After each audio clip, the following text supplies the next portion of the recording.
नमस्कार दोस्तों, प्रैक्टिस वाला यूट्यूब चैनल में आप लोगों का स्वागत है। दोस्तों आज हम लोग रेलवे ग्रुप डी 29 सितंबर 2022 थर्ड शिफ्ट का ऑल सवाल हम लोग इस वीडियो में देखेंगे। बिल्कुल दोस्तों, आप सही सुने, 29 सितंबर 2022 थर्ड शिफ्ट का ऑल सवाल हम लोग इस वीडियो में देखेंगे। तो आप वीडियो को पूरा देखिए, आपके लिए एक एक सवाल इम्पोर्टेंट है। दोस्तों आपके एग्जाम में इस वीडियो से सेम टू सेम सवाल देखने को मिलेगा, तो आप एक एक सवाल का इम्पोर्टेंट समझिए और अच्छे से तैयारी कीजिए। ओके दोस्तों, चलिए हम लोग डायरेक्ट क्वेश्चन देख लेते हैं।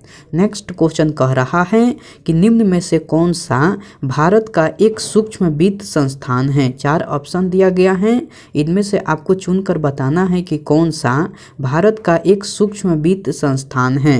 तो आरोहण वित्तीय सेवाएं जो हैं आपको भारत का एक सूक्ष्म वित्त संस्थान है। कौन है दोस्तों? तो आरोहण वित्तीय सेवाएं हैं। ऑप्शन 3 जो है बिल्कुल सही उत्तर हो जाएगा। ओके, चलिए नेक्स्ट क्वेश्चन देख लेते हैं।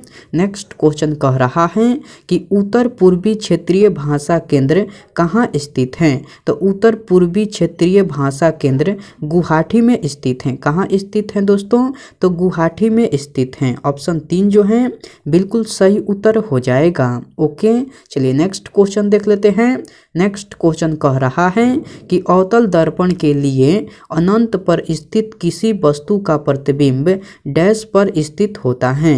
तो आपको फोकस पर स्थित होता है। कहाँ स्थित होता है? तो आपको फोकस पर। ऑप्शन 3 जो है बिल्कुल सही उत्तर हो जाएगा। ओके, चलिए नेक्स्ट क्वेश्चन देख लेते हैं। दोस्तों मैं उम्मीद करता हूँ कि क्वेश्चन आपको अच्छे से समझ में आ रहा है।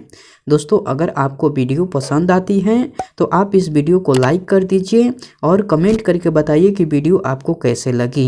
दोस्तों अभी तक आप इस चैनल को सब्सक्राइब नहीं किए हैं तो प्लीज़ इस चैनल को सब्सक्राइब कर लीजिए और बेल आइकन को भी प्रेस कर दीजिए। ओके, चलिए नेक्स्ट क्वेश्चन देख लेते हैं। नेक्स्ट क्वेश्चन कह रहा है कि जिंक से जिंक आयन का निर्माण किसके कारण होता है। तो जिंक से जिंक आयन का निर्माण ऑक्सीकरण के कारण होता है। किसके कारण होता है? तो ऑक्सीकरण के कारण होता है। ऑप्शन 4 जो है बिल्कुल सही उत्तर हो जाएगा। ओके, चलिए नेक्स्ट क्वेश्चन देख लेते हैं। नेक्स्ट क्वेश्चन कह रहा है कि वार्षिक नौका दौड़ महोत्सव किस राज्य में आयोजित किया जाता है। तो आपको केरल राज्य में आयोजित किया जाता है। किस राज्य में आयोजित किया जाता है? तो आपको केरल राज्य में। ऑप्शन 1 जो है बिल्कुल सही उत्तर हो जाएगा। ओके, चलिए नेक्स्ट क्वेश्चन देख लेते हैं। नेक्स्ट क्वेश्चन कह रहा है कि पंचायत के गठन से संबंधित अनुच्छेद 243 के डी किससे संबंधित हैं। तो आपको पंचायत में सीटों के आरक्षण से संबंधित हैं। किससे संबंधित हैं? तो आपको पंचायत में सीटों के आरक्षण से। ऑप्शन 3 जो है बिल्कुल सही उत्तर हो जाएगा। ओके, चलिए नेक्स्ट क्वेश्चन देख लेते हैं। नेक्स्ट क्वेश्चन कह रहा है कि एक कुंडली के एन फेरों द्वारा उत्पन्न क्षेत्र एक फेरे द्वारा उत्पन्न क्षेत्र के डैश गुने के बराबर होगा। तो आपको n गुने के बराबर होगा। किसके बराबर होगा दोस्तों? तो n गुने के बराबर होगा। ऑप्शन 2 जो है बिल्कुल सही उत्तर हो जाएगा। ओके, चलिए नेक्स्ट क्वेश्चन देख लेते हैं। नेक्स्ट क्वेश्चन कह रहा है कि प्रत्येक त्रिक में डोबराइनर द्वारा कितने तत्वों की पहचान की गई थी। तो आपको 3 तत्वों की पहचान की गई थी। कितने तत्वों की पहचान की गई थी? तो आपको 3 तत्वों की। ऑप्शन 1 जो है बिल्कुल सही उत्तर हो जाएगा। ओके, चलिए नेक्स्ट क्वेश्चन देख लेते हैं। नेक्स्ट क्वेश्चन कह रहा है कि मिल्क ऑफ मैग्नीशिया में डुबोने पर पीएच पेपर का रंग हल्का नीला हो जाता है। यह दर्शाता है कि मिल्क ऑफ मैग्नीशिया डैश है। तो यह दर्शाता है कि मिल्क ऑफ मैग्नीशिया दुर्लभ क्षारक है। कैसा है दोस्तों? तो यह दर्शाता है कि मिल्क ऑफ मैग्नीशिया दुर्लभ क्षारक हैं। ऑप्शन 2 जो है बिल्कुल सही उत्तर हो जाएगा। ओके, चलिए नेक्स्ट क्वेश्चन देख लेते हैं। नेक्स्ट क्वेश्चन कह रहा है कि निम्न में से कौन सा कथन गलत है। जो कथन गलत है उसको चुनकर बताना है। तो कथन 2 कह रहा है कि जीवाश्म ईंधन अक्षय संसाधन है। यही कथन जो है आपका गलत है। क्यों गलत है?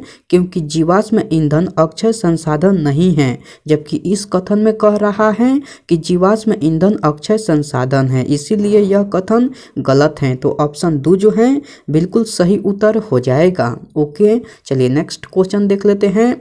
नेक्स्ट क्वेश्चन कह रहा है कि निम्न में से किन प्राणियों में प्रत्येक चक्र के दौरान रक्त 2 बार हृदय से होकर गुजरता है? तो स्तनधारी, पक्षी और सरीसृप वर्ग में गुजरते हैं। किस में गुजरते हैं दोस्तों? तो स्तनधारी, पक्षी और सरीसृप वर्ग में। ऑप्शन 4 जो है बिल्कुल सही उत्तर हो जाएगा। ओके, चलिए नेक्स्ट क्वेश्चन देख लेते हैं। नेक्स्ट क्वेश्चन कह रहा है कि यदि एक समानांतर प्रकाश किरण पुंज अवतल दर्पण के मुख्य अक्ष के समानांतर नहीं है तो उक्त किरणें डैश पर अभिसरित होगी। तो उक्त किरणें मुख्य फोकस तल पर अभिसरित होगी। कहाँ पर अभिसरित होगी दोस्तों? तो उक्त किरणें मुख्य फोकस तल पर अभिसरित होगी। ऑप्शन 2 जो है बिल्कुल सही उत्तर हो जाएगा। ओके, चलिए नेक्स्ट क्वेश्चन देख लेते हैं। नेक्स्ट क्वेश्चन कह रहा है कि प्रतिरोध का मात्रक डैश होता है। तो प्रतिरोध का मात्रक ओम होता है। क्या होता है दोस्तों? तो प्रतिरोध का मात्रक ओम होता है। ऑप्शन 1 जो है बिल्कुल सही उत्तर हो जाएगा। ओके, चलिए नेक्स्ट क्वेश्चन देख लेते हैं। नेक्स्ट क्वेश्चन कह रहा है कि केंद्र या राज्य सरकारों के भारतीय बजटीय वर्गीकरण के तहत निम्न में से किसे राजस्व प्राप्तियों के रूप में वर्गीकृत किया जाएगा? तो कर आय को किया जाएगा। किसे किया जाएगा दोस्तों? तो कर आय को। ऑप्शन 3 जो है बिल्कुल सही उत्तर हो जाएगा। ओके, चलिए नेक्स्ट क्वेश्चन देख लेते हैं। नेक्स्ट क्वेश्चन कह रहा है कि निम्नलिखित में से कौन सा कार्बन का क्रिस्टलीय अपरूप नहीं है? 4 ऑप्शन दिया गया है, इनमें से आपको चुनकर बताना है कि कौन सा कार्बन का क्रिस्टलीय अपरूप नहीं है। तो कोक नहीं है। कौन नहीं है दोस्तों? तो कोक नहीं है। ग्रेफाइट, फुलेरिन और हीरा तीनों जो हैं आपको कार्बन का क्रिस्टलीय अपरूप हैं, जबकि कोक जो है आपका कार्बन का क्रिस्टलीय अपरूप नहीं है। तो ऑप्शन 2 जो है बिल्कुल सही उत्तर हो जाएगा। ओके दोस्तों, चलिए नेक्स्ट क्वेश्चन देख लेते हैं। नेक्स्ट क्वेश्चन कह रहा है कि भारत में गरीबी उन्मूलन किस पंचवर्षीय योजना का प्रमुख उद्देश्य था? तो छठी पंचवर्षीय योजना का प्रमुख उद्देश्य था। किसका था दोस्तों? तो छठी पंचवर्षीय योजना का। ऑप्शन 3 जो है बिल्कुल सही उत्तर हो जाएगा। ओके, चलिए नेक्स्ट क्वेश्चन देख लेते हैं। नेक्स्ट क्वेश्चन कह रहा है कि कर्क रेखा डैश से होकर नहीं गुजरती है। तो कर्क रेखा नागालैंड से होकर नहीं गुजरती है। बाकी मध्य प्रदेश, झारखंड और गुजरात ये तीनों से होकर कर्क रेखा गुजरती है, जबकि नागालैंड से नहीं गुजरती है। तो ऑप्शन 3 जो है बिल्कुल सही उत्तर हो जाएगा। ओके, चलिए नेक्स्ट क्वेश्चन देख लेते हैं। नेक्स्ट क्वेश्चन कह रहा है कि इनमें से कौन सा कथन समजातीय श्रेणी को सही ढंग से वर्णित करता है? तो समान प्रकार्यात्मक समूह के कारण समजातीय श्रेणी के अवयवों के रासायनिक गुणधर्म लगभग समान होते हैं। यही जो है आपको समजातीय श्रेणी को सही ढंग से वर्णित करता है। तो ऑप्शन 4 जो है बिल्कुल सही उत्तर हो जाएगा। ओके, चलिए नेक्स्ट क्वेश्चन देख लेते हैं। नेक्स्ट क्वेश्चन कह रहा है कि राज्यों की परिषद पहली बार कब गठित की गई थी? राज्यों की परिषद पहली बार कब गठित की गई थी? तो 3 अप्रैल 1952 को गठित की गई थी। पहली बार कब गठित की गई थी? तो 3 अप्रैल 1952 को। ऑप्शन 3 जो है बिल्कुल सही उत्तर हो जाएगा।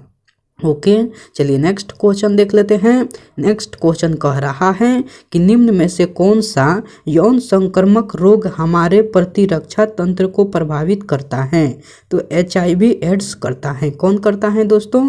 तो HIV एड्स। ऑप्शन 1 जो है बिल्कुल सही उत्तर हो जाएगा। ओके, चलिए नेक्स्ट क्वेश्चन देख लेते हैं। नेक्स्ट क्वेश्चन कह रहा है कि महिलाओं में गर्भाशय की भित्ति स्वयं को विकासशील निषेचित अंडाणु को ग्रहण करने के लिए तैयार करती हैं। यदि निषेचन नहीं होता है तो गर्भाशय की भित्ति की मोटी परत निस्तारित होकर रक्त के साथ शरीर से बाहर निकल जाती हैं। इसे डैश कहा जाता है? तो इसे मासिक धर्म या रजोधर्म कहा जाता है। इसे क्या कहा जाता है? तो इसे आपको मासिक धर्म या रजोधर्म कहा जाता है। ऑप्शन 2 जो है बिल्कुल सही उत्तर हो जाएगा। जाएगा। ओके, चलिए नेक्स्ट क्वेश्चन देख लेते हैं। नेक्स्ट क्वेश्चन कह रहा है कि मानवों में केशिका गुच्छ कहाँ पाया जाता है। मानवों में केशिका गुच्छ कहाँ पाया जाता है, तो वृक्क में पाया जाता है। कहाँ पाया जाता है दोस्तों, तो आपको वृक्क में। ऑप्शन 3 जो है बिल्कुल सही उत्तर हो जाएगा। ओके, चलिए नेक्स्ट क्वेश्चन देख लेते हैं। नेक्स्ट क्वेश्चन कह रहा है कि निम्न में से कौन सा ब्लीचिंग पाउडर का सही रासायनिक सूत्र है। तो CaOCl2 जो है आपको ब्लीचिंग पाउडर का सही रासायनिक सूत्र है। कौन है दोस्तों, तो CaOCl2 ऑप्शन 2 जो है बिल्कुल सही उत्तर हो जाएगा। ओके, चलिए नेक्स्ट क्वेश्चन देख लेते हैं। नेक्स्ट क्वेश्चन कह रहा है कि प्रिज्म द्वारा इनमें से किस रंग की प्रकाश किरण का विचलन अधिकतम होगा। तो बैगनी का होगा। किस रंग का होगा दोस्तों, तो बैगनी रंग का। ऑप्शन 4 जो है बिल्कुल सही उत्तर हो जाएगा। ओके, चलिए नेक्स्ट क्वेश्चन देख लेते हैं। नेक्स्ट क्वेश्चन कह रहा है कि चारों वेदों में से किस वेद को यज्ञ सूत्रों के वेदों के रूप में जाना जाता है, जिसमें समान उद्देश्य के लिए इच्छित छंदों के साथ साथ विभिन्न संस्कारों के लिए अपनाए जाने वाले गद्य सूत्र भी शामिल हैं। तो यजुर्वेद में शामिल किए जाते हैं। किस में शामिल किए जाते हैं, तो यजुर्वेद में। ऑप्शन 3 जो है बिल्कुल सही उत्तर हो जाएगा। ओके, चलिए नेक्स्ट क्वेश्चन देख लेते हैं। नेक्स्ट क्वेश्चन कह रहा है कि किसी पादप में मोटी कोशिका भित्ति वाली ऐसी कोशिकाएं हमें कहाँ मिल सकती हैं। तो आपको फ्लोएम में मिल सकती हैं। कहाँ मिल सकती हैं, तो फ्लोएम में। ऑप्शन 4 जो है बिल्कुल सही उत्तर हो जाएगा। दोस्तों इस शिफ्ट में इतना ही सवाल था। मैं उम्मीद करता हूँ कि सारे सवाल आपको याद हो गया होगा। दोस्तों अगर आपको सारे सवाल याद नहीं हुआ है तो आप इस वीडियो को फिर से देखिए। आपके लिए एक एक सवाल इम्पोर्टेंट है। आपके एग्जाम में इस वीडियो से सेम टू सेम सवाल देखने को मिलेगा।